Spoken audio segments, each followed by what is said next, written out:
Welcome, everybody, to Hot Takes and Headlocks. For the first time, we made some changes. Right now, we have our guest standing by. First off, I want to thank everybody for coming on, watching tonight's live. I really do appreciate it. We're before I go any further, please head over to the Hardcore Sports Facebook page, hit that like, hit that subscribe button. Without further ado, I'm going to bring in our guest in just a moment. We have our first guest. His name is Ed, and he's about to come on in just a moment. Let me just make a quick little tweak over here.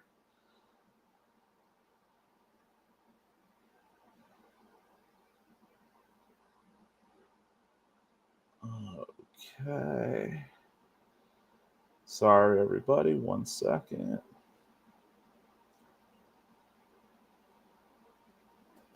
Uh-huh. All right. Coming onto the stage now. Hey, Ed. Hey, Joe. How are you? I'm good, man. How are you? Thank you for I'm coming doing well. on. Doing well. Can you hear me all right? Yeah, I can hear you. I can All hear right, you man. good. Cool. Dude, thank you so much for coming on. I've been thinking about this all day today. Super excited. This new guest-driven structure we have right now, where we have different people coming on every day and just interviewing them about their fandom for professional wrestling. I've known you for quite a long time, and we go way back watching these shows, whether it be on the couch watching it, or we've been to a live show or two, right? So there's so much I want to ask you, and I'm just so excited. So I just want to get right down to it, man. So let's start at the beginning. What are your earliest memories of watching wrestling?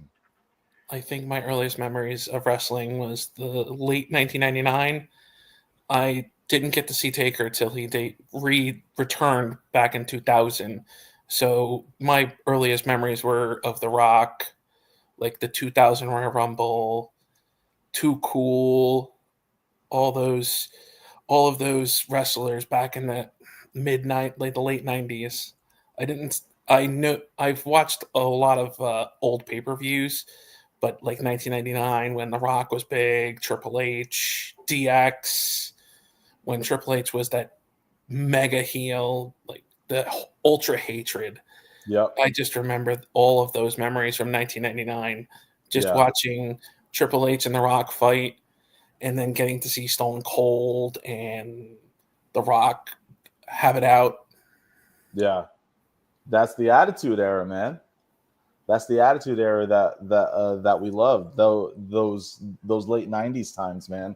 So that's around the time that you first started watching wrestling, right? Yes. Cool. So at the time, when you first started watching, who were the guys that you just gravitated to the most? Like when they were on, those were the guys that you needed to watch. I was so for a very long time I was a rock fan. I was a big time rock fan. And then when he came back, The Undertaker. The Undertaker was I was a big fan of The Undertaker and Edge, Christian, the Dudleys, the Hardys.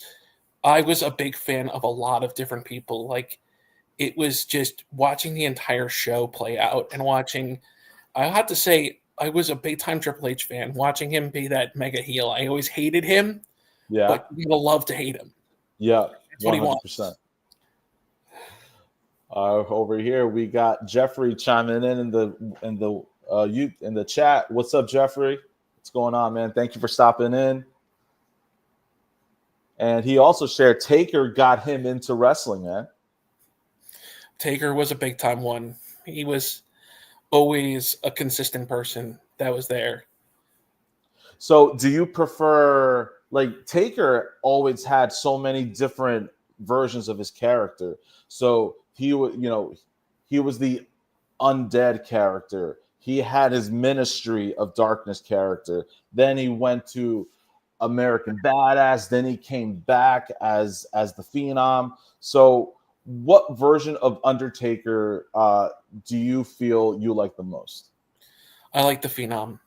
I The think Phenom. that was watching him return as the Phenom was in back in 2004, even though WWE doesn't recognize the main event of WrestleMania 20 anymore for specific reasons. Yeah. Um, it was that, yes, the purple version, American Badass. It's just watching some of those memories of Undertaker, like, but the Phenom, watching the pure fear on some of the best wrestlers' faces when the gong would go off and you'd see him and the lights would go out. It's just pure energy.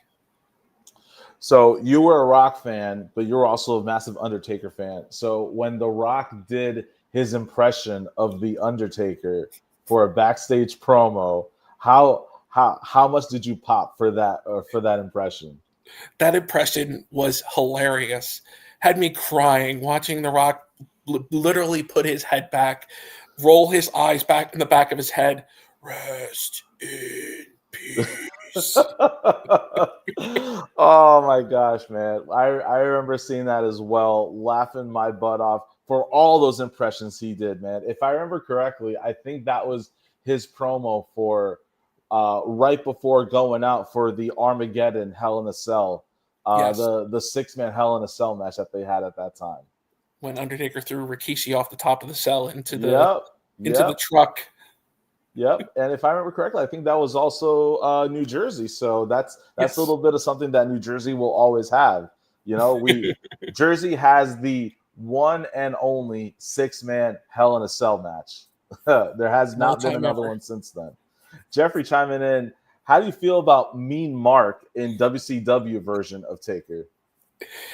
I I have seen clips of Mean Mark, and just watching those clips, I'm like, how? How did WCW fumble with such a talent and then literally shifts right over to WWE? Like watching him with Paul Heyman, I didn't know it until literally Paul Heyman said it, and I was like, oh, I didn't know Undertaker was a Paul Heyman guy because you don't think about it in that sense. No, no. You know, like from a manager perspective, like the only manager you ever associate with the Undertaker is Paul Bearer. Yep. Yep. But yeah, Mean Mark, who was with Paul Heyman back in the day, and even now, Paul Heyman is in a completely different spot than what he was back in the day. Yeah. Yeah. Yeah. Um. So 99 early 2000s was kind of like that time, and I'm speaking for me. I don't know if it was the same for you, but back at that time, although the Attitude Era was roaring high, super popular back in the day, being a wrestling fan sort of had a little bit of a stigma to it. You know, every now and again you would have people challenge you about, oh, you watch that wrestling stuff that's not real, whatever. So my question, did you ever encounter any kind of those conversations with friends, family, acquaintances, and whatnot? I encountered it more with friends in high school, like in school. Like, you watch wrestling? Me You too. know Yeah. that's fake. And I'm sitting there and I'm like, I don't watch it because I think it's fake. Like I know it's fake. I know it's scripted, but it's like I enjoy it for the entertainment. It's something I look forward to on a weekly basis. Yeah. Yeah. So yeah, that was going to be my question. So whenever you encounter that kind of feedback from people, what was your rebuttal to them? How would you defend your love for pro wrestling? So what I would say is I would tell them, I go, like, wrestling has its moments where it's scripted. It's going to be scripted, but it always has those moments where you're like, the pure joy comes out and you see it with the people, you see it with the crowd, you see how people react to these situations because it literally is one of those situations where if you're not into wrestling, you're not into wrestling. Like, Yep. I can't talk you into it. I can't explain it to you. My cousin and my brother both got me into wrestling. My younger cousin, like me and my younger cousin, always used to talk about wrestling. We watched, I think I watched my first pay per view over his house, which was WrestleMania 20. That was that WrestleMania is one of my favorites because you have so many storylines, so many things, but defending wrestling, I go, you got to watch it. And once someone watches it and you start getting into it, then it never stops. Yeah. And WrestleMania 20, like you said, is one that holds a very dear place in your heart, right? And I mean, for obvious reasons, that was your first WrestleMania, right? That was my first time watching WrestleMania, being Yeah. able to watch it, but I had watched wrestling for many, many, many years. Okay. Yeah. My first WrestleMania was WrestleMania 12. So like that one holds a very special place for me as well. That one is always in my top 3, top 5 even. And we had our first Iron Man match there, so that's a first that's one of the first that was taking part in WrestleMania 12. So dear place in my heart. WrestleMania 20, one that's for you. For WrestleMania 20, back to New York, Madison Square Garden, triple threat main event. But what match is your favorite from WrestleMania 20? I'd have to say there's two matches I like. It's the Undertaker Kane match, and it's the Eddie Guerrero and Kurt Angle match. Oh yeah, yeah, You watch that match, and pure gold with the lie, cheat, and stealing. Literally taking off his boots in the middle of a match and literally rolling Kurt up for the 3 count. yeah. It made Kurt still look strong, but it also made Eddie build more into his character. Real quick while we switch back to the chat. So Jeffrey says my mom would sometimes still say it about wrestling, not being real, and then he followed that up with, but I tell her that they sometimes get hurt when they do what they do, and that's true, man, because to say it's fake is really it, it's really insulting what they do out there, because if they get injured, if they break a foot, if they break their arm, if they separate their shoulder, that's a real injury going on right there. So those injuries are real. So what they do in the ring is real as well. It's predetermined. Everything is predetermined before they go out there. But what they do in the ring is still very much real. You look at Triple H. He tore his quad in the middle of a match. Yep. Middle of tag team match in 2001, right before the Alliance angle. Yeah, we just had Seth Rollins at Saturday Night's Main Event this past weekend tweak up his knee. I hope everything with Seth Rollins is gonna be okay. It's not as serious. Hopefully he comes back soon. But yeah, like those little things that just a little tweak that kept it from being perfect, like will sideline a career for a long time or forever, depending on what the injury is. So definitely pro wrestling is not fake. It's predetermined, yes, but it is entertainment. What they do in the ring is real. This takes real athleticism to do what they do there. Yep. And Jeffrey chiming in again. Kane and Taker was his favorite, and the Eddie match. So we got some alignment right here with you guys. And then look how easily Liv Morgan got injured. It That's was another seconds into good the match. example. Yeah. That's a really good example. Literally, Kairi Sane did nothing wrong in that match. Literally, it was a freak accident. Yep. I looked at it, we rewound it twice just to see what happened, and it was just out of nowhere. Yep. Drop toe hold, lands on her belly. She uses her hands to kind of break her fall, but then just somehow, however that fall took place, it just separated the shoulder. There's no way you could avoid something like that. This is nobody's fault. Yep. Nobody's fault. Yeah. I feel bad for Liv because she was going to come home to New Jersey to wrestle in her first SummerSlam in New Jersey on the first 2-night SummerSlam. Yes. Yeah, and now she's missing it. Hopefully by now they have a good handle on the injury. Maybe she can make an appearance or something still. Best case scenario, she obviously can't be in the ring, but it would be great to just still have her show up and be part of that. Because yes, she's from New Jersey. She's one of their big stars on the women's division. So if there's a spot that they could find for her, that would be great. And Zoe Starks. Zoe Starks is another one that got an injury. Yeah.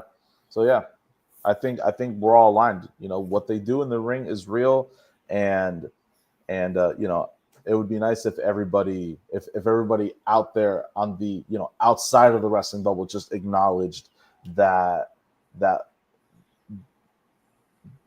it's not fake. Yeah, pretty much.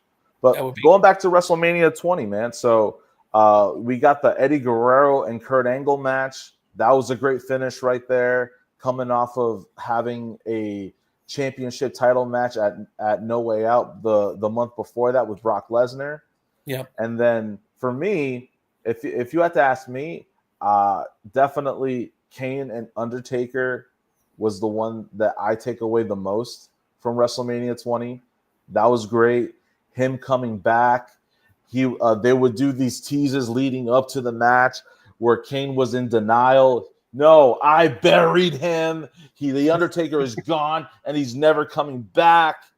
And then he finally comes out, grand entrance. He's in the ring, and Kane is still like, it's not real. It's not real. And he touches him, and then he realizes he is real. And then, bam, right hook from Undertaker.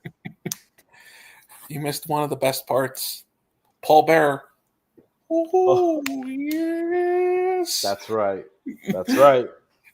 That first, oh, yes, from Paul Bearer right before the Druids come out. The Druids came out as well. Yes. That was so cool to see. Having the Druids back, having the fire. Just, it's surreal watching that. Yeah, man. The WrestleMania 20 was something else. And that was the last WrestleMania that they had at Madison Square Garden. Oh, yeah, that's right. Because then they started, a few years later, they started doing it in the football stadiums. Yeah. They realized, we got a real large audience that we could really attract to WrestleMania. Like for a lot of people, WrestleMania, the show in general, not just the matches, but WrestleMania, the show, is part of what makes WrestleMania a really big draw, right? And then of course you got your matches, right? You got your main event matches that bring people as well. So definitely it was the last one that they had, pivoting to a much larger audience going forward at that point. Yeah. Yes. So a little bit of a controversial question I got for you next, but Mount Rushmore. We always talk about our Mount Rushmores, right? So what is your Mount Rushmore for all-time greatest of all-time wrestlers? And I'll give you context. I'll give you some context, because what does greatest of all time mean, right? So in this context, greatest of all time Mount Rushmore will mean wrestlers that were so successful, not just in wins, but even when they gave back to the business, like when they took a loss, or merch sales, or getting exposure to WWE, from that aspect, right? Who is your Mount Rushmore for that? I have a few in mind.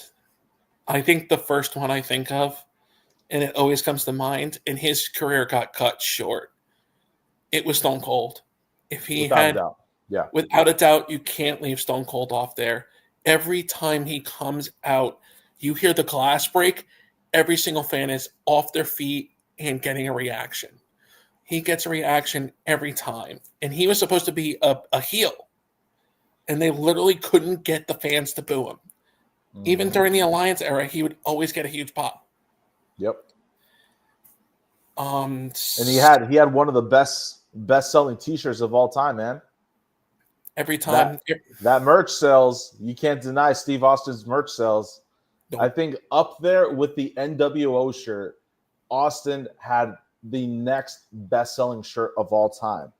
And not to say that the NWO one was better, like I think in many different ways, like they were basically equal. Like 1 week, one would sell better than the other, and then it would flip flop back and forth, back and forth. Yes. It like literally the NWO, it like those T-shirt sales with both of them going back and back. And to think, stunning Steve Austin. Yeah. From another one WCW fumbled. I got a second one. I don't know if people are going to like this choice, but I have to say Triple H. Oh, yes, that's a good one. I mean, for obvious reasons, right? Look at what he's doing in the company now. Exactly. And everyone thought he was just the idiot son-in-law. Yeah.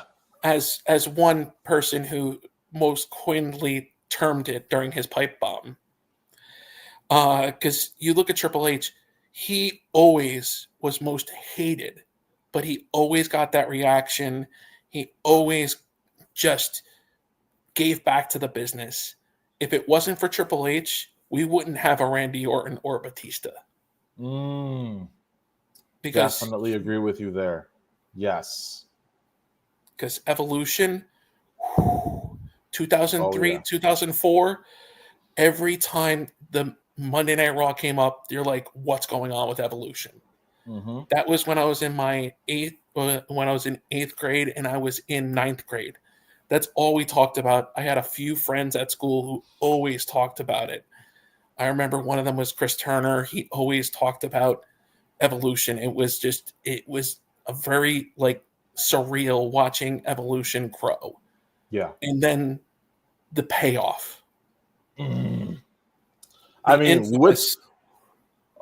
that payoff. Yes. Oh my gosh. Both of them. Yeah. The Orton turn, right? And then the Batista turn when he did the same exact thing, but now to Triple H and Flair. Oh, yeah. Oh, Triple H Championship Terror. When he was always the champion, it didn't matter. Nope, it didn't matter. But like you could argue though that even for all those reigns that Triple H had, right? Every person that went up against him, like like back in the day, we would think, oh, he's always winning, he's burying them, whatever.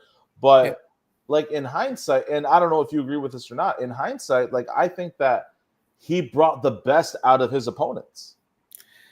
And one of the opponents who I think should have had more title reigns was Booker T. Oh my gosh, I knew you were going to say that because I was thinking the same exact thing. I agree with you wholeheartedly. Triple H always brought out the best in his opponents, and you could see right away he was like a sponge when it came to the business. Yeah. He always was gravitating towards it. He always attempted to always give back. Yes. Even when it looked like he was burying someone, he wasn't. He was making them look stronger. Agree with you completely, man. Who's number 3?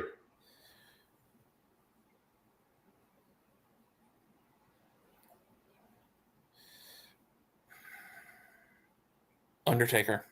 I have to give it to Taker. I have to give it to Taker. He's not usually on that list because he only had like 7-8 title reigns, but like someone who passed away, he didn't need the title a lot. Like Bray Wyatt, everyone said he deserves a title reign, and I'm like, that character doesn't need the championship to be successful. Right. Everyone looks at the dark characters and goes, they should have the title reign. They don't need it.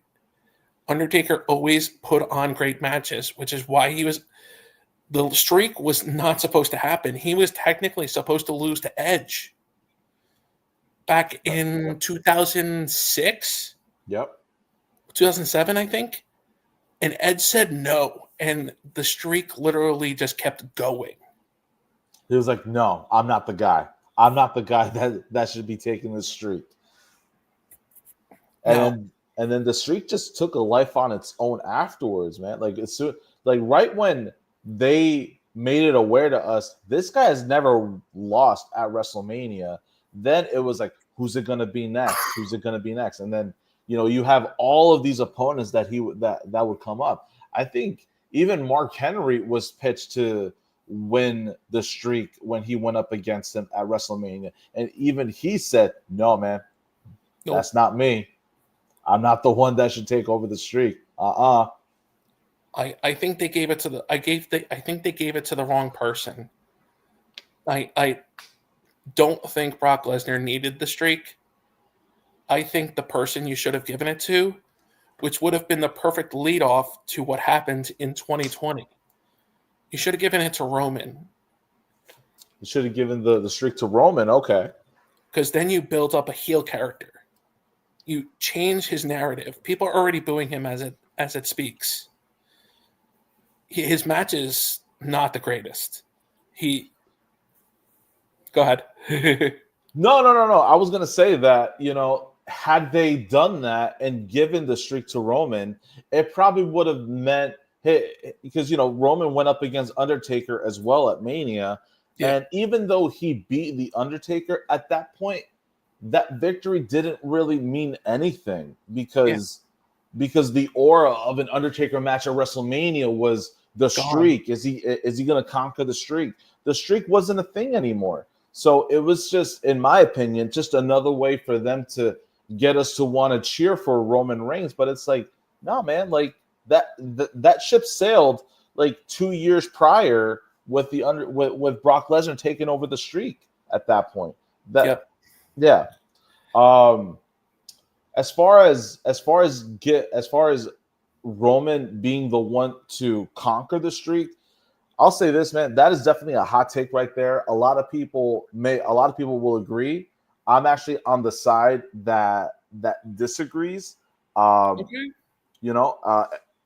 Dude, and not to say that your opinion is wrong or anything. Just for me, Roman was not my guy to be the one to conquer the streak.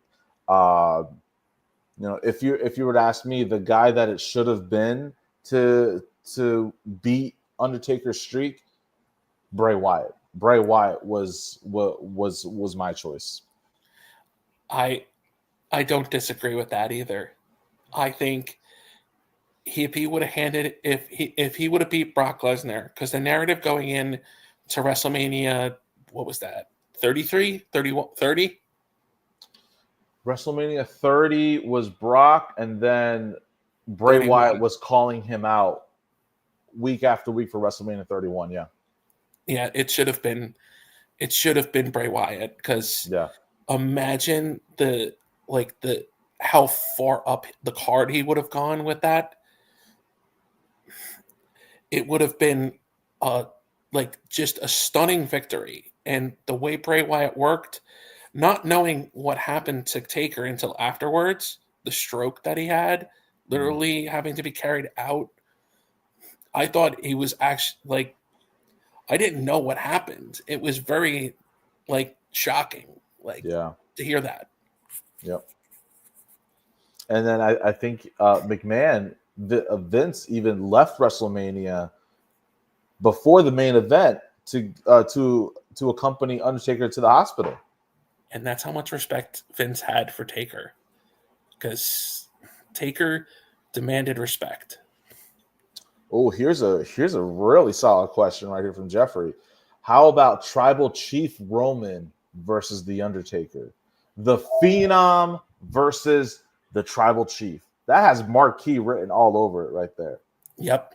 That has a big marquee, and the Tribal Chief, biggest thing going. It literally, I think people got really sick of him holding the title, but he was hot. He was always the number one topic And Triple H literally did it the correct way.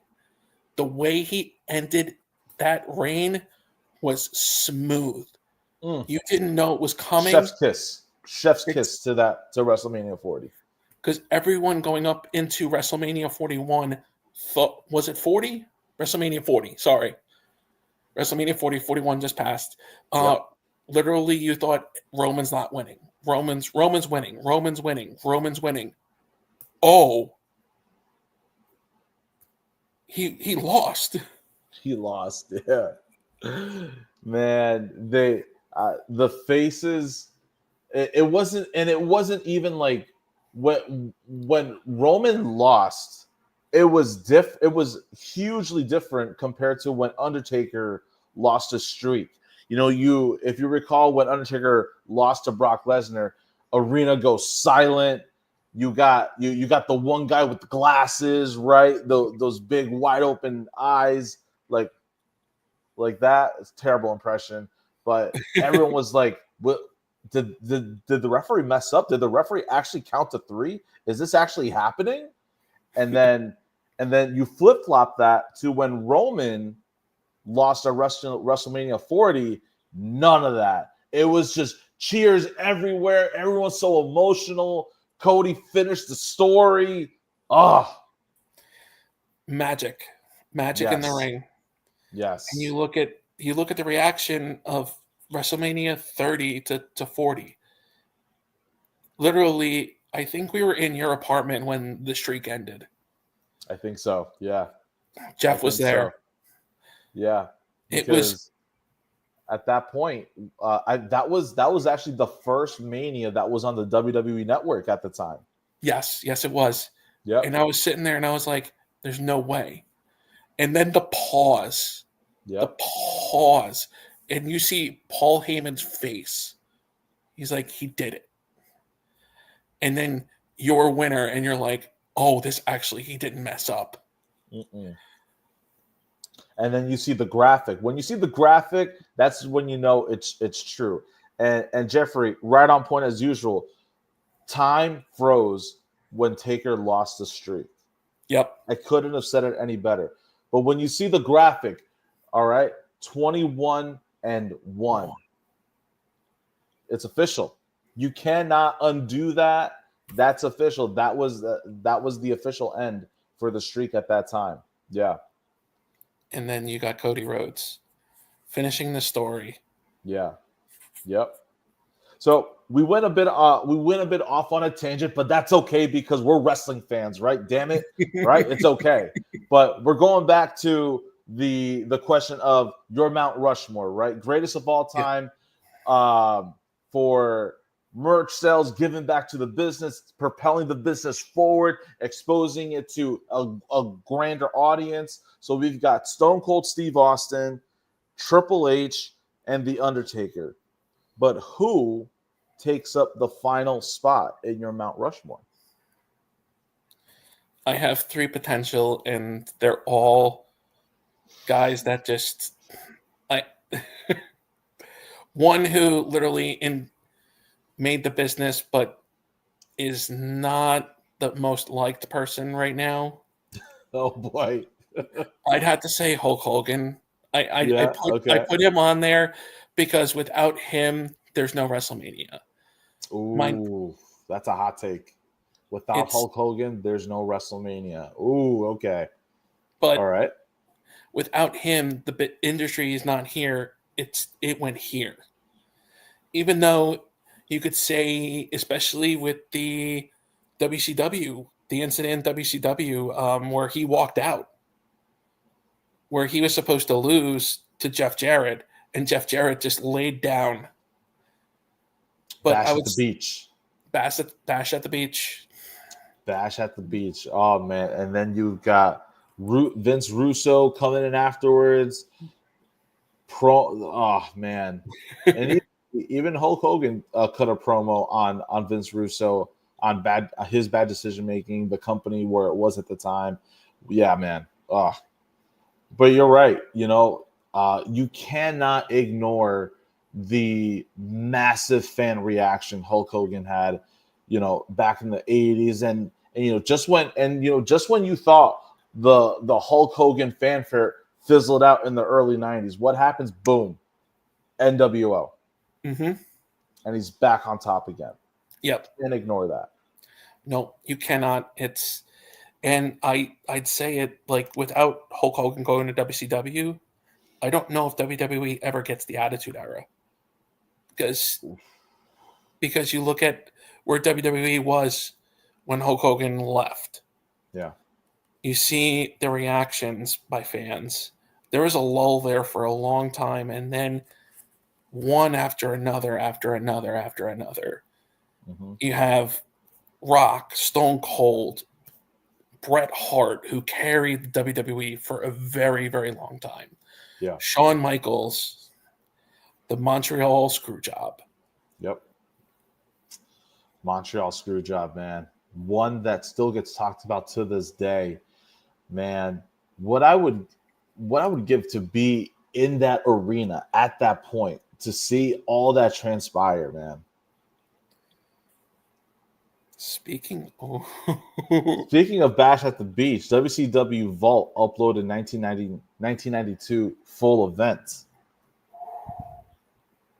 So, Jeffrey, so I started watching wrestling in 1996. So anything before that till this day, I'm still learning more stuff about 1992. So please let me know what happened at Bash at the Beach 1992, because I do not know, and I need to know, because it sounds like the way you're describing it, big stuff happened at that show. So please let us know. All right. So next question for you, Ed. We talked about before about going to live events, right? How many live events have you been to? Have you been to Raws, SmackDowns, any PLEs? What have you attended, and of the shows that you attended, what are the memories that you take from those main event shows? So my first show I ever went to was a house show. It was like 2002 when RVD. It was a Raw house show when Raw and SmackDown were split. It was a decent event. It was your typical house show. My first like premium live event, I think, was 2009. I went to two. I went to where Sheamus was champion. I think it was not in the Izod Center, where the Islanders play. It's going to kill me. And then I went to Hell in a Cell in 2009 in Philly. No, in Newark. And then I went to Night of Champions in Philadelphia. Oh, okay. What were some of the matches from Night of Champions in Philadelphia? 2009. Oof. I think whatever you can remember. I think one of the matches was a John Cena match. That card, it's so far long ago. I can't remember. I know that was a decent, like 2009 was a decent time as well. I just can't remember. It was when WWE was the only product besides TNA. True. Yeah. So one thing that I did before the show started, so we talked about briefly, you and I have been to a event before, right? And Yep. I was beating my brain. What show was it that we went to? So after some digging, I realized what event it was. So I'm going over on another tab right now. We went to March 2nd, 2015. It was the road to WrestleMania. And this, yeah, man, 10 years ago, dude. 10 years ago. The big thing going on at this point was Seth Rollins. He was still the Money in the Bank, the Money in the Bank briefcase holder. And this was when Jon Stewart was involving himself with WWE at the time. Yes, Stewart yes. and Seth Rollins were having a feud going on at that point. I remember that. Yeah. I remember that. March 2nd, 2015 is the day that we went to that Raw. Do you have any memories from that Raw? I think that was when the Wyatts were big. Yes. I think Oh we yeah. had the masks out for the Wyatt family during Mhm. that time, and it was in Newark. Yep.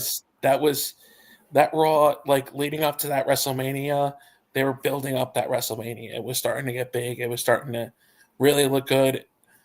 The one match that people were not looking forward to, which turned into one of the best moments for Seth Rollins, was Brock Lesnar, who's held the title for so long at this point that he held the title for over a year, 500 days, was it? Yeah. It just, that was like, I remember that Raw very closely because I think it was when the Wyatt family was going after another group, but I can't remember the group. I know it wasn't the Shield, No, the because Shield at broke this up. point the Shield was already broken up at that point. But yeah, I don't remember, but I do remember this at this particular Raw that we went to. We did see a promo from Bray Wyatt calling out the Undertaker. Uh, Yes. we did see that. I remember Jon Stewart, Seth Rollins coming out. I remember it being a decent Raw. I think it was also when Raw was a 3 hour long show as well. So there Yes. was there it was a long show that night too. Yeah. Like the 3 hour shows, I see why Raw is a little bit shorter now. It Yeah. makes the product that much better.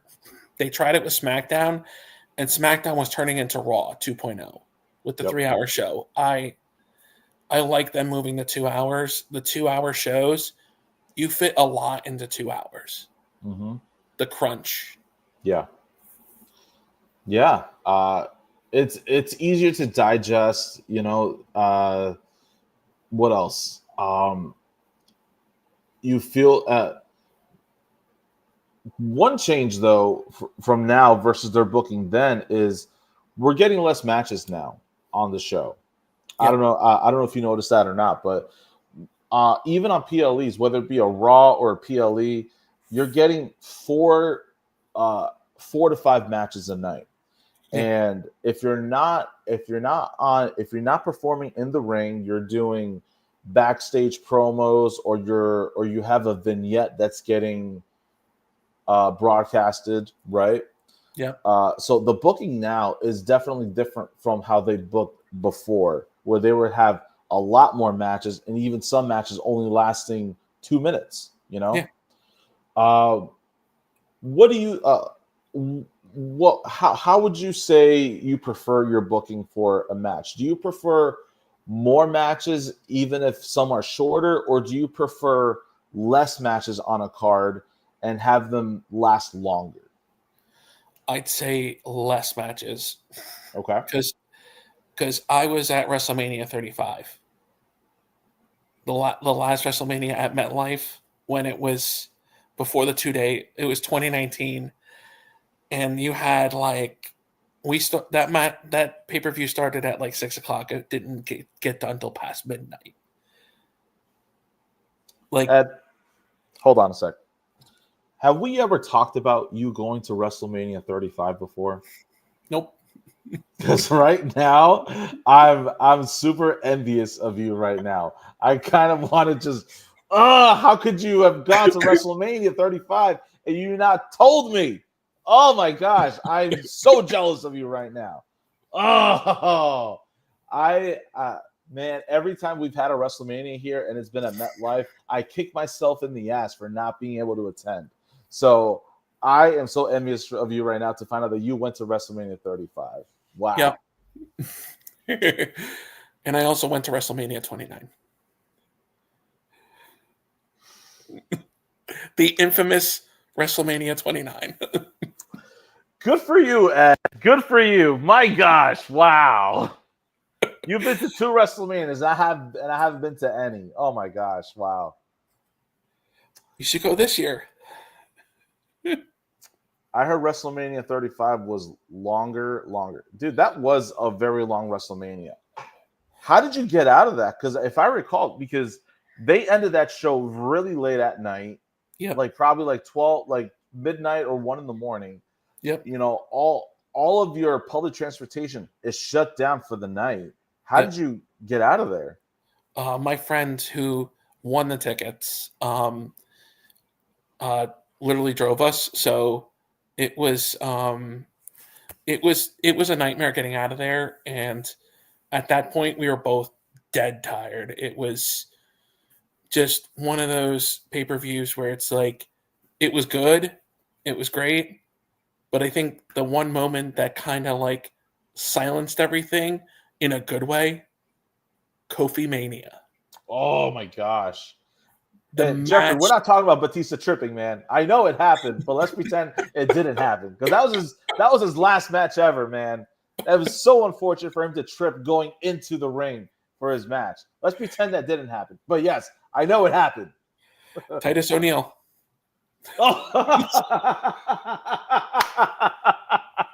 The greatest Royal Rumble ever, and is the only guy ever to trip going to the ring and wind up underneath the ring. You know, I find myself wondering, thank God for Titus O'Neil. Thank God that night they didn't have that, because you know how sometimes they have LED boards on the side of the ring, right? Yeah. Thank God they didn't have an LED board set up on that side of the ring that night when Titus O'Neil fell, because that trip could have been a hell of a lot worse than what it was. It could have been a hell of a lot worse than what it actually was. You're right about that. Yeah. So back to booking, because we tangent again, but a good tangent. I'd say less matches, because you look at Karrion Kross right now. Even though he lost to Sami Zayn, he's starting to get.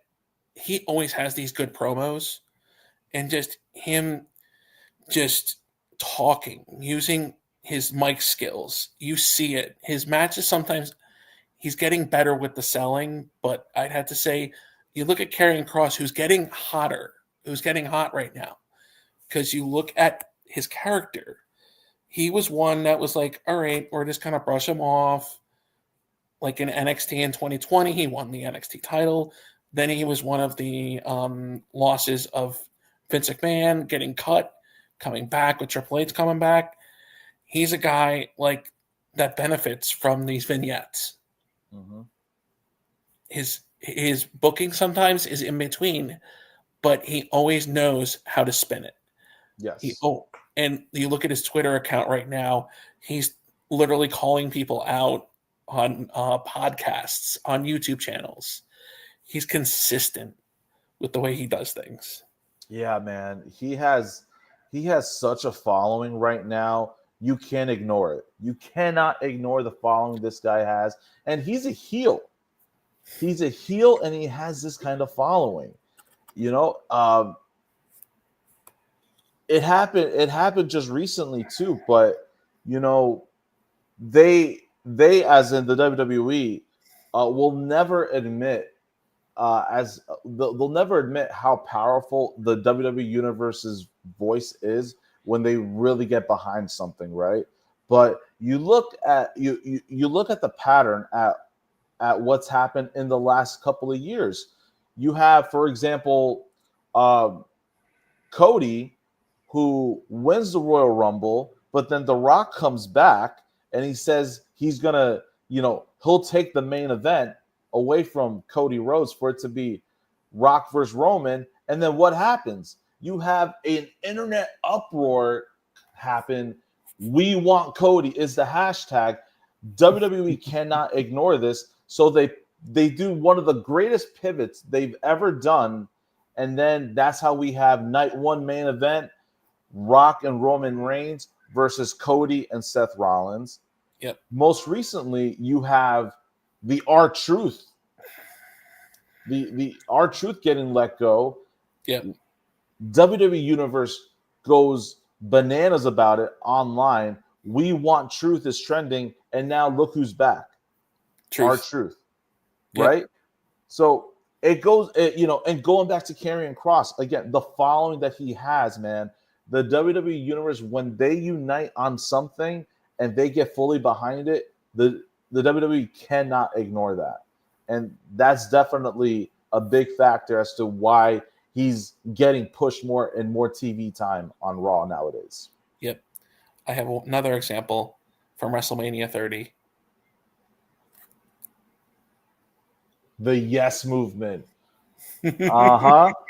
Oh, yeah. He ignored Daniel it all the way up Bryan. until No Way Out. Daniel Bryan, man. White hot, man.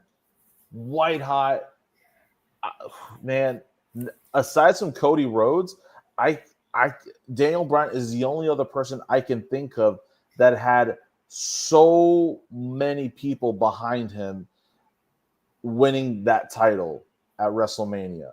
He had the opening match against Triple H, and then that qualified him to turn the main event that was originally Batista versus Randy Orton to a triple threat to include Daniel Bryan.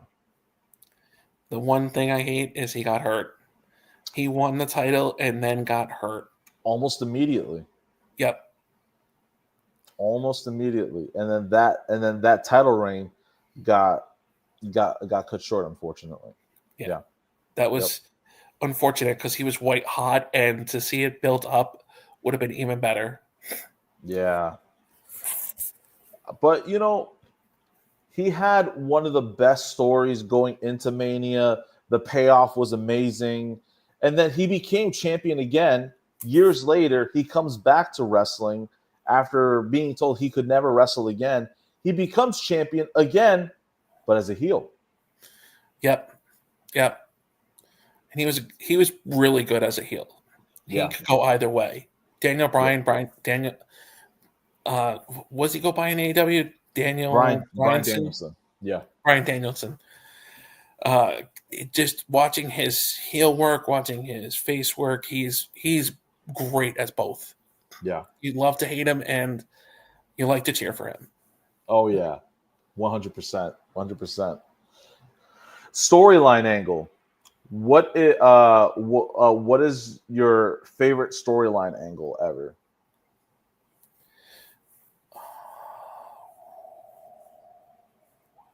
Favorite storyline angle. Yeah, Jeffrey. He returned at all AEW All in Texas. That was a great moment.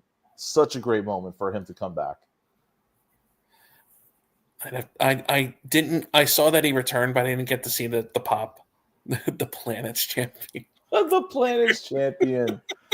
Because he changed the title. It was like wooden, right? It was like it was a wooden title, like look like it was like a plant-based champion.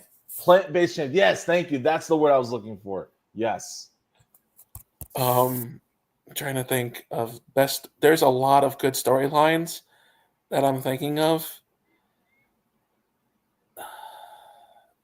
Oh, this one comes full circle. This one was Rey Mysterio versus Eddie Guerrero at SummerSlam for the custody of Dominic Mysterio. Oh, man, that is such a good one. Custody of Dominic Mysterio. And I'd be remiss to say that sometimes I feel like we just keep repeating history over and over when it comes to the custody of Dominic Mysterio. And now he looks like versus his fathers, and now it's which female wrestler gets to keep him. You got Rhea Ripley, you got Liv Morgan, and now you got her name is slipping my mind. Roxanne Perez. Yeah. Who I think has a lot of potential. She's solid in the ring. Dude, they're cooking something in there, man, because like Finn Balor is instigating all these moves in the background, right? Like he clearly did not want Liv in the Judgment Day anymore. Yep. So now that she unfortunately got injured and stuff, now they're really leaning in hard when it comes to Roxanne Perez. Now having earned her championship status Yep. in the Judgment Day, so yeah, that is they're cooking something in there. That's all I'm going to say. And I don't know when the payoff is going to be because there were times when Finn and Dominic were really butting heads. I thought something was going to come about at WrestleMania. It didn't happen, but something will pay off there eventually. I just don't know what. I like the slow burn. Triple H always does the slow burn, and he's always done this. Even when he was a wrestler, he always liked to see the payoff. And we got the payoff at WrestleMania 40 at SummerSlam last year when Finn turned his back on Damian Priest. Yeah. That turn, it was slow, it was methodical, and it was well thought out. Yeah. Yeah. To see the Judgment Day come apart the way that it did, not just with Damian, but also with Rhea not long afterwards. Yep. What's the word that often gets thrown out in wrestling now? Cinema. It's cinematic, right? It's like a movie playing before your eyes. It's just watching pure cinema, you're absolutely right, watching things just play out on screen. And that's why we watch wrestling. Yeah. It's because when things play out on screen, it's pure magic. When it goes right, it goes right. Mistakes are going to happen, but that's the part of wrestling that you have to enjoy when 100%. The wrestlers pivot. Yep. I can't agree with you more. Favorite entrance theme? Oh, I'd have to say Edge's on this day. Oh, yep. All right. Most underrated entrance theme? Underrated. Randy Orton's. Oh, okay. Did not expect Randy Orton's. Okay. Randy Orton. Voices or Burning My Light? Voices. Okay. Because you think about it, like when that first song came out, when Voices came out, you're thinking, okay, this is a little interesting. You don't think about it too much, and then you think about it now, and you think about he's in the twilight of his career, but he's still getting the pop. Even when he was a heel, always singing his song no matter what. Yeah. You always think, like, you don't think of Randy Orton, think of his theme song. You think of the Legend Killer, the Viper, the RKOs out of nowhere. I miss 2009 Randy Orton. The punt. Bald Randy Orton. Yeah, bald Randy Orton kicking people in the head left and right. And that slow burn is coming. It's methodical with Randy Orton right now. He's starting to show that slight turn. Man. Oh, dude, I'm impatient sometimes. I thought we were going to get it last year when Cody was champion. You see these still shots of Orton and Cody hanging out, but Orton is staring at Cody's title. I thought it was going to happen last year, and it never did. Just do it already. And yeah, Jeffrey, you're right. That's when he was the Viper in 2009. That's the Randy Orton that I want to see again. We have Randy Orton that's going to be in a tag match at SummerSlam against Drew McIntyre and Logan Paul, and he's tag teaming with Jelly Roll. Yeah. Yep. Thoughts on that match? I actually like it. You look at the way Jelly Roll sold Drew McIntyre's finisher. You couldn't tell me that he was a country singer. Looking at that, he sold it beautifully. I've seen wrestlers sell Drew McIntyre's finisher worse, and he has done a good job. if you didn't see the clips of Jimmy Kimmel, he chokes. Oh, I saw that. I saw that. Yeah, It's I'll, they and he does a really good choke slam, and he does it very well with people that can sell it very well. I think the first choke slam I ever saw him do was against um, Austin Theory. yes. He did a choke slam to Austin Theory, and Austin Theory, you could tell he leapt up so high to make Jelly Roll look as good as possible, and it worked. I saw the one that he did on Jimmy Kimmel to Logan Paul. That looked A+. A+. From what I'm hearing, he's been down in the Performance Center. That's what I've been hearing. He's been down, from what I'm seeing on reports. Like, The he's slap been on the neck was nice too. Oh, I agree with you on that one, man. Yeah, but as good of a work that Jelly Roll is doing, I wish I do not want to see Randy Orton at like playing host for a celebrity at SummerSlam, man. Yeah. You know, it is it's not the place on the card that I want to see him in. I want to see him going after gold. I want to see him in like a really great feud with somebody. Yep. When I saw on SmackDown, no, I'm sorry, on Saturday night's main event, afterwards backstage, I see Randy Orton consoling Jelly Roll, saying, "I'm sorry, man. I should have saw that coming. I should have never had you out there. This is all on me. This is my fault." I'm watching that and I'm thinking, dude, this is not the Randy Orton that I know. Randy Orton does not apologize for anybody. Randy Orton does not console people this way. Randy Orton is a cold-blooded killer who can turn on you at any second. Yep. This is a very I thought I saw that and I was like, what? Like Randy Orton is not a soft character. Randy Orton is anything but that. That's the part of this whole thing that I disagree with. It just does not fit Randy Orton's character. No, it doesn't. But I think it's methodical what Triple H is doing. In a way, he's not placing he's trying to point it in the direction of what can Randy use as a heel? Yeah. Like being on this, why did I have to placate for a celebrity who doesn't give a crap about the business? Like, even though we know that Jelly Roll cares about wrestling, he is a big time wrestling fan. Yeah. If you see some celebrities who come on who don't care about the business, and then you got the ones like Logan Paul, Jelly Roll, even Travis Scott, whose song was a little annoying at WrestleMania. It's full circle watching, like, even celebrities getting a chance to wrestle, even though they're trying to protect the Jelly Roll in a way.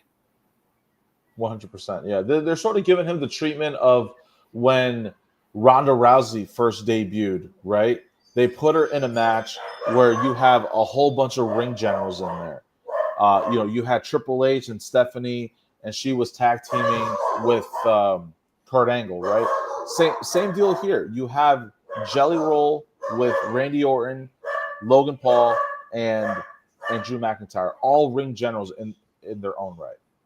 Yeah, 100%. They're gonna protect him. They're gonna take care of him, and they're gonna make him look as good as possible. And that's the biggest thing, especially for a 2-night WrestleMania, 2-night SummerSlam. Sorry, it's literally you have to give some good matches. You have to put some celebrities in there. It's definitely it's going to be an interesting match, but it's not. I agree, Joe, that he shouldn't be in this place. He should be going after gold. Yeah. But I think the payoff will be, when is he going to turn? And how? That's the question, man. When is it going to happen? We don't know. Jeffrey, those are my pups, man. Those are my pups that are barking up a storm back there. And what's up, Pyro? Ed, we got Pyro in the chat right there as the SSAWN network. Pyro's chiming in with Jelly Roll definitely won't be in the ring as much as Randy. 100%. Yeah, 100. I don't think so. If he is, I will be very impressed with whatever he can do. If he can do a lockup, if I see him get Irish swung into the ropes, working the ropes, I'll be like, God damn, man, how much are you gonna do? Exactly. Yeah, Exactly. Because how much is Jelly Roll going to be able to do? Even if he's been down in the performance center getting, from what I saw, but it's what's he going to do? Because you also had Bad Bunny, who did a Canadian Destroyer. yeah. Was not expecting that out of a rap star and out of a celebrity. That was versus Dominic Mysterio too. Yeah, man, never expected that. Definitely, I'll say this: Bad Bunny set the standard when he did that. When he had that match against Damian Priest in Puerto Rico, when he had his WrestleMania match, he set a standard that he set the bar up really high. And then you have Logan Paul come in. He was like, "Man, let me take this bar and I'm gonna raise it up myself." And now he's a signed talent and everything. Yeah. But I do think that they have a really good streak with celebrities coming in and being more active in the ring, wanting to be as respectful with the business as possible. So, from that perspective, I'm looking forward to see what Jelly Roll can do. But I still wish it was Randy Orton going after gold. That's all I'm going to say. Yep. Yep. I agree. And these guys in the chat, I'm very curious as to what he's going to do. Bad Bunny, you can tell he cares about the business 100%. Bad Bunny is also a better person than Jelly Roll and Logan Paul. Jelly Roll is just fake, and Logan Paul is human garbage. God damn, man. Wow. We got some hate for Logan Paul and Jelly Roll in the chat.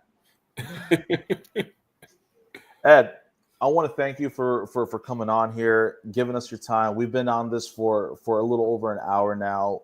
We've been chomping it up about your earliest memories, your Mount Rushmore favorite storylines. We've gone on tangents left and right, man. I really do want to thank you for coming on here. And you are the bookend, man. You are the bookend for this show because you are the first guest that we have on here. And I'm just very grateful for that. Thank you for coming on here. Thank you for having me. And I have one more moment for the person up above. The last time I watched a wrestling show with Jeff was 2020 Royal Rumble. And watching the men's Royal Rumble with Jeff, watching Brock Lesnar throw people after people after people, and then 21 comes. Everybody knows what 21 meant in 2020. Hearing Edge's music go off after 9 years, and then Jeff sadly left us in 2023. And just, that's the last memory I have of watching a wrestling show with Jeff. I think about that on a daily basis, and I'm sitting there and I'm like, I have to put that as my best memory, and I had to say it on this show because it just was a very good moment watching Edge. You see the emotion in his eyes, and just it. I wish Jeff was here because seeing CM Punk back in WWE, seeing all these matches going on, seeing all these things, seeing all the things going on in AEW, all the things going on in WWE. It's great to be a wrestling fan right now because wrestling is getting a lot of public view, and 100%. it's nice to see it being acknowledged. Yeah, man. I agree with Pyro, man. That's a very warming memory. It touches me as well on a personal level. you and I knew Jeff for such a long time. He is he is he is a very giant reason. Argument's sake, he is the reason why I do what I do right now. Streaming with Hardcore Sports Network. He and I wanted to do a show like this together at some point, but we just never got around to it. And I told you this when I was calling you last week about coming onto the show, and how I thought it was very fitting that you were the first guest to be on here. And in a way, we can sort of feel Jeff's presence because we all want to do this together. Yep, 100%. It's just Jeffrey so. chiming in. Rest in peace to Jeff. Even though I never knew him, but hearing all these stories, he sounds like a great person. He was, man. He was. So my last question for you before we before we end the show. Every wrestling storyline, there's always a lesson to be learned from it, right? As crazy and wacky as these wrestling storylines go, you got you got your Katie Vicks, which we'll leave it at that. We've got we've got your Kofi Mania storylines, your Daniel Bryan's, your finisher stories. At the end of the day, there's always a lesson to be learned, just like if there is in any story. Take one for example. You had Nia Jax at one point uh, going up against, I think it was Alexa Bliss, and how she was just mean girling Nia Jax the whole time. Like, you're you're a very big person, or you're not as pretty as I am, whatever. So there's lessons to be learned in these wrestling storylines, as crazy as they go. Are there any storylines that you have learned lessons from, that you kind of apply in your life now? Or if you have little ones, nieces, nephews, or if you ever have if you have kids in the future, are there any lessons that you learn from pro wrestling that you would want to pass along to the next generation? There is so many storylines I can think of. I'm not thinking of the Katie Vick one. Not that one. um, I'd say Evolution. Okay. Watching I always think of Evolution because during that time period, Evolution at its hottest point looked like the most unbeatable team. Looked like they would go on like the NWO did. And just watching them deteriorate, and just watching how Gold started to make people jealous. Like, you look at, like, they envy, like, Batista envying what Triple H had. It's watching that storyline unfold. It's Evolution. It goes on. It doesn't stop. And like Triple H always does, the slow burn. Always the slow burn. And just watching, the first notch in the hedge was Randy Orton being turned on. And you see Batista's face when he has to do it. He doesn't want to. And then the slow burn from that point on to WrestleMania, to when Batista won the Royal Rumble, which also has a very fond memory of both men hitting the floor at the exact same time, and Vince tearing both his quads. Yeah. What a night that was. That was, I watched that over and over again, and I can't stop laughing. Oh man, that's a classic. It's a classic moment, and I think they still replay it over and over again at some points. Yes, they do. Yeah. But you look at Evolution and you look at Deterioration. I think of that storyline. Like, I always try to make sure that when I'm hanging out with someone, I always try to always act like it's the last time I'm going to see him, because life is way too short to hold grudges. Life is way too short to think about things that just are like the most simplest things can make people turn on each other. And I always use that in my life, because I always try to make sure I'm talking to people. I'm always trying to reach out to people, even when I'm at my busiest, because work's been hectic for me. So it's good to just sit down and talk wrestling, because at a certain point in time, I stopped watching wrestling shows for a little bit, and then I was like, during 2020, like I would watch the pay-per-views, like sit there watching the pay-per-view still. But then 2020 came around and there was nothing to do. Mm-hmm. I went back. I was watching Raw, NXT, SmackDown. I continued to watch, and you just think about wrestling as a whole, and they did it even when they couldn't do it. That's awesome, man. Great evolution, turning on each other, man. There are a lot of good lessons there to be learned and to apply in life, man. Especially, what you said about you never know when's going to be the last time that you're with somebody. So you're grateful to have them in your life in the moment, because everything will just pass you by. Yeah, man. Because Jeff asked me the same thing. Do you want to start a podcast? And I'm sitting there and I'm like, I would wholeheartedly do it, but I always bowl Monday nights, so I always watch wrestling after it. So I avoid social media like the plague on Tuesday, because when I get home on Tuesday night, I sit down and I watch Monday Night Raw. Yeah. All right, man. Thank you so much, guys. First episode. Thank you so much, Ed. It's in the books now. Next week, we're going to have Rostafa here with us. We're going to be talking more wrestling. We're going to be getting to know Rostafa's earliest memories, heroes, favorite storylines, you name it. We're going to talk about it. I want to thank everybody that chimed in into the chat. You guys kept the chat alive, running the entire time. Jeffrey, Pyro, thank you so much for chiming in. We're gonna get this on Facebook ASAP.